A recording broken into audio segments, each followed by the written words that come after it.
inta badan deegaanada miyiga ee ismaamulka Mandera kama jiraan dad waqti badan siiyo beerida dalagyada kala duwan balse maalmahan dambe waxaa soo badanayo shakhsiyaad samaysto beero iyagoo aan lahayn cilmiga beeraha balse juhdi iyo dhaqaale ku bixiyo. Maxamed Ibrahim oo loo garan og yahay Siyaad wuxuu ku nool yahay deegaanka Qaalija ee waqooyiga Mandera wuxuuna ku guuleystay in uu xal u helo saameynta uu u geysto beeralayda fatahaada xilliyada roobabka.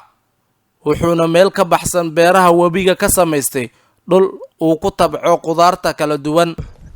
أنا waxaan la Maxamed Ibrahim Xulo oo loo aqaan Siyaad waxaan nahay nin ku nool gobolka Mandera County gaar ahaan Mandera North gaar ahaan wardka la Ramdin ward meesha la Qaalija beertaanayta aan bilaabay muddo laga joogo hal sano ka hor meel iska dhir ayay ahayd oo waraabahaas galahaya qaramada ayaan geli ilaa lacag ku dhow 1 million aan geli hubigana waxa sii jira qariibo 2 kilomitir wax ku dhow bayb ilaa waan isku soo xiray 155 bayb hubiga ka soo xiray because aan u yeelay hubiga waxa jira falaad jirtay maadaama ay bibaxa jirta waxaan isdhahay meel ay bibaxa galaynin bal kaan raad oo qarash gelin karta taas la aligeedan meeshan aan qarash u gelinay meeshan meel ay bibaxa galaysa ma lagno ay iga laabantay qaramaadkaasna dad yaroon shirkad lacag aan jaabkayn aan gelinay wax mucaawino oo dawladda ka helina wali ma jirta xafistinga uurey ama mashruuca xafistinga uurey hadda aan bilaabaynaa. Qudaarta halkan ka soo go'da waxaa loo suuq geeyaa deegaanada hoos yimaado tuuladan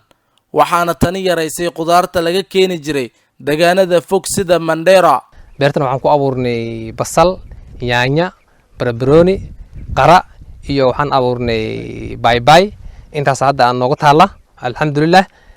xafistinga hadda uureysi gooynta uureysi waxa yaanyada waa socotaa suuq waan gelinaa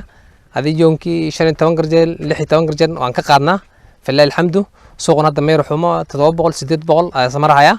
suuqayna waa raamo. dadka halkan ku nool intooda badan waxay dhaqaaleystaan xoolaha nool sida geela balse Siyaad wuxuu isku dayay inuu taa wax ka bedelo wuxuuna ii sheegay inuusan haysanin xirfadda iyo agabka looga talagalay beeraha wuxuu carabka ku dhuftay in dawladda ay gacan bidixaysay inkastoo beertii spray iyo waxay u baahan tahay dad kale skill lama haysan training lama haysan oo dadka dad train garay maaha oo iska sana wax loo abuurtaa oo iska socnaa marka waxaan u baahnaan leen in taageera toolsna la siiyo kanaalna loo hagaajiyo la tababara dawladda wax nala qabata ayaan u baahnaan leeyahay beeraha gacanta bidixda county ku haysa abuur iyo maxaan ku spray iyo sun iyo waxa isku waxa u dambeysay xilligii national government ay u dambeysay county government say u bilaabatay waxaas lama haya wixii waa soo baxan meel ay aadana ma naqaana markaan dawladda waxaan ka codsanaynaa arrimaha sayid kulli inay ay wax nagala qabata ayaan u baahanahay hatta xagga marketing suuq gelinta laag nafteeda laag dhiga maadaama hadda amal basalan abuurnay basashi suuq ma laha lacag badan is gelisi hadda maanta 40 shil 30 shil ay joogtaa qarashkaas gelis iyo qarashka isma keenayeen taas nafteeda waxaan rabnaa meel basash loo baahan oo jirta in marketable loo hagaajiyo oo meel kale loo geeyna waa codsan lahaynay. Siyaad wuxuu fariin u dirayaa dhammaan dadka ku dhaqan Mandera wuxuu u sheegayaa in wax soo saarka beeraha lagu horumari karo. proposal ku hore waxaan qoray 2015 ilaa 2018 19 kan soo dhaafin dhacdooda haddii proposal qoro oo proposal kale qoro oo waxaan proposalkeeda in kaadil iska tira in la tuuro aan kala qaanin oo waxba la haynin ayaan istusay inaan jaabkeeda aan isticmaala meeshan lacag almost 1 million geli markaan haddana waxaan rabaa insha Allah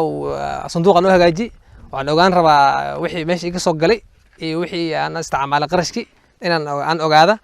ayaan rabaa insha Allah taala markaan dadkina inay isku tashtaan ay fiican dawladda nafteeda in kale la fiiriyo maaha dadku waxaan tusayaa in ay shaqeystaan